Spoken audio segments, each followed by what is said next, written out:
welcome back to episode 331. Joe, how you doing? I'm doing fine, and I wish I was in Germany, where the entire country seemingly is protesting in the middle of winter. The attempts by the government, so-called, in Germany to basically defood the nation. This is their interpretation of the green policies, that World Economic Forum and others are promoting. Anyway, the point is the whole nation, 70% support for this strike, and it seems to be gaining momentum. And I just wanted to say that there is no news coverage here in the U.S. of this important event, and so anyone who listens to us, I would hope, who has the capacity, would just promote the strike and support it, because this could be something very, very seminal to the future. And God bless the Germans at this point. Yeah, why would I guess political instability and mass protests in the most important nation in the heart of Europe gather the attention of any Americans or the American? Yeah, why would that be important? Zero media coverage of it here in California. Not a single word. So again, that happens if there's a mass protest in a major country in Europe and it does not reported by the mainstream media.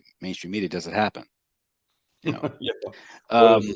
Again, this I think from what I read of the protest, this is largely driven by farmers, and again, large vehicles are being used to intimidate politicians. That seems to be a standard approach, stemming from high energy prices, which then, of course, this is a result of the Anglo-American Zio war in the Ukraine that they fomented in 2022, and of course the destruction of the Nord Stream, at least one of the Nord Stream pipelines, which is leading to energy shortages in Germany. Am I correct with that?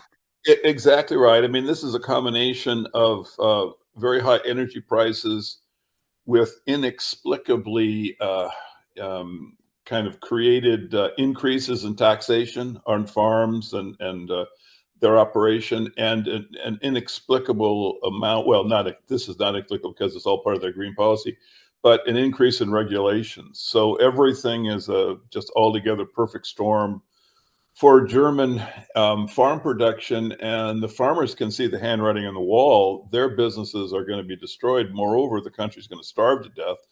So they're protesting, and the goal is removal of the government. Yeah, you need physical removal of people. Yeah, for sure, and possibly more. Because where does it become self-defense? What's the penalty of treason? This is really how serious the situation is. The German government is basically genociding the German people. We've seen this before, of course. Yeah, they haven't had a sovereign government since May 6th or 7th, or May 7th or 8th, 1945. Well, I mean, go back further as far as I'm concerned. I mean, it's been a long time since Germany was, They don't have a functioning constitution. No, and so, they don't. It's an occupied government. But the thing is, these I think what happens, I think this is green policies is implementation of what's referred to, at least by some Germans, which shows some awareness of at least some continuity of understanding of this issue. They're calling it Morgenthau 2.0. And that's exactly correct. This is Morgenthau 2.0. This is just depopulation of Germany. There's no plan to transition from the current, farming system to one that, equates with the new regulation, which produces enough calories to keep the nation in existence. So at the end of the day, you have to have enough calories to live, right? Yeah, you do at some point. I think the Israelis understand that too. How they're treating those in Gaza. They don't allow enough calories for long-term survival in Gaza. So right. So that's then they can sit back and say, well, God is working his magic. I mean, humans always have rationale for evil. They have to, because otherwise, they can't just tell the truth and saying, well, I just want to hurt these people, kill them, starve them. So they always have the pretext. And to make the world better. The public just needs to become more expert at seeing through the pretext and seeing to what is really in back of all this, which would really be useful in understanding Americans' foreign policy historically, which is virtually always, there's a pretext for the activity. It seems like our foreign policy, I was like thinking about like Iraq, the current situation in Iraq, which is another Afghanistan. They're really, you can see, that they're just going to walk away from this, right? Mm-hmm. You're going to have all this carnage, nation will be destroyed, people just shattered. And at the end of the day, nothing was achieved really other than the carnage. These farmers who are blockading roads and protest against oil subsidy cuts. Look at these extraordinary images coming out of Berlin. If you're listening on the radio, it is gridlocked. There are hundreds. Do you think there's hundreds of tractors there's thousands. there? Maybe thousands. When you see the main pictures, particularly at night, and they're all flashing their lights, it's incredible. And we want to know why this is happening and could it possibly come here? And it's happening in Poland too, so there's going to be a knock-on effect. It's all to do, of course, with the rush to go green, which we all know is absurdly expensive and unrealistic. So we're going to talk to one of our favourite farmers, if not our favourite farmer, Gareth Wyn-Jones. Gareth, morning. In a tractor, by the looks of it. Now, you're in a you're not blockading anyone, are you, in that tractor? Not yet. And yet, being the pertinent word, Gareth, just explain to our viewers and our listeners why these mass protests have happened in Germany. We saw similar ones in France and Denmark as well, in the Netherlands, in Holland, sorry. Tell us what's been going on. Well, again, they're crushing the farmers.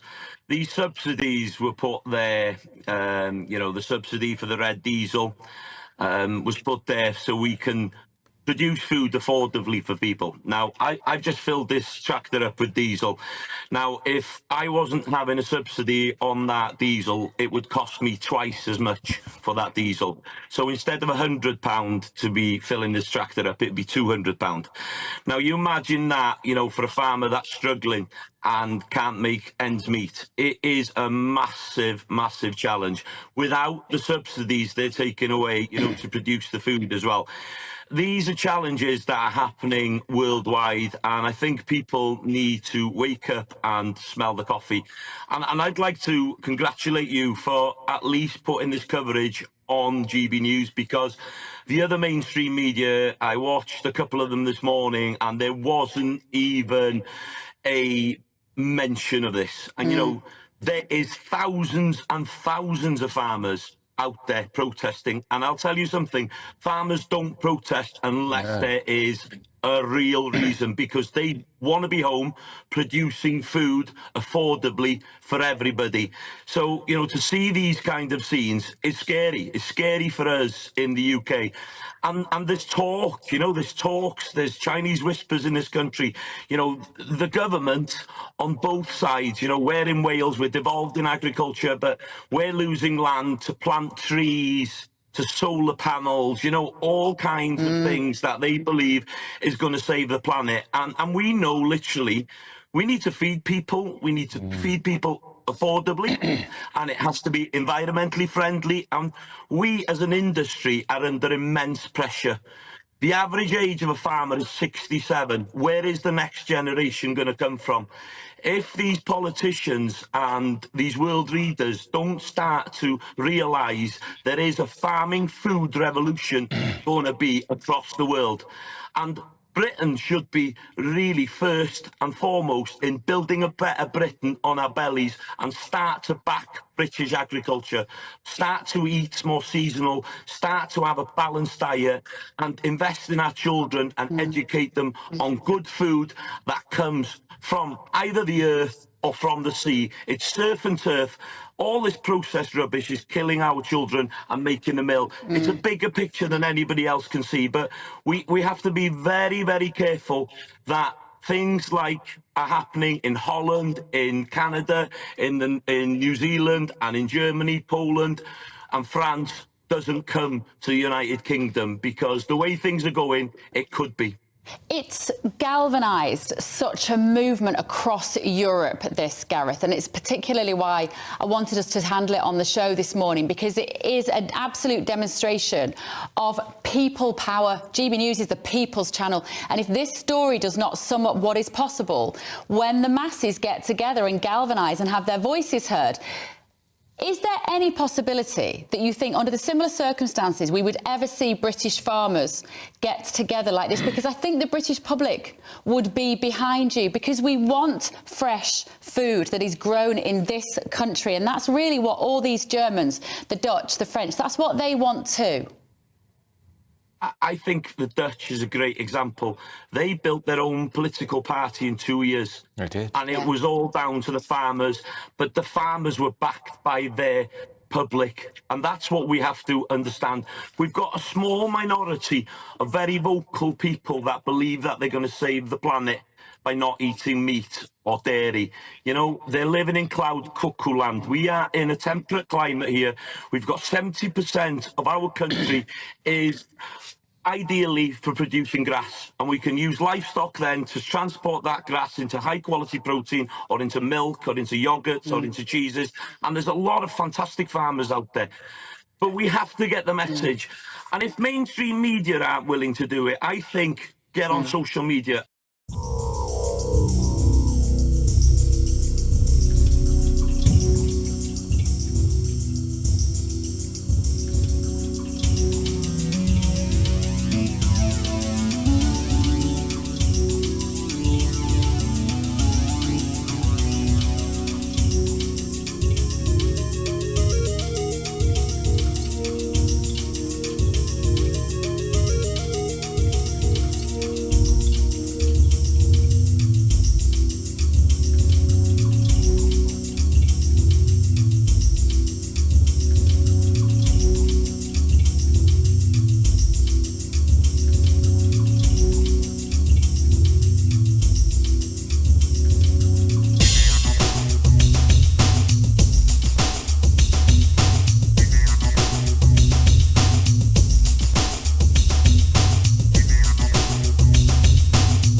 Region. What is the purpose of all this? And so it just brings up the question as to who controls our foreign policy, right? I mean, what is actually in back of, you know, the Vietnam War, Afghanistan, Iraq, the current support for Israel in terms of the situation in Gaza, you know, the destruction. I mean, you can just go down the list. I mean, Libya, you know, what was that foreign policy for?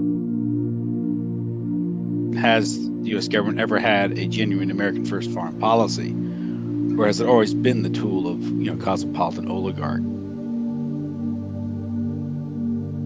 And then going even further back, then you have like World War I, World War II, the Vietnam War. What is really, you know, kind of the animating principle of our foreign policy? Or is there one?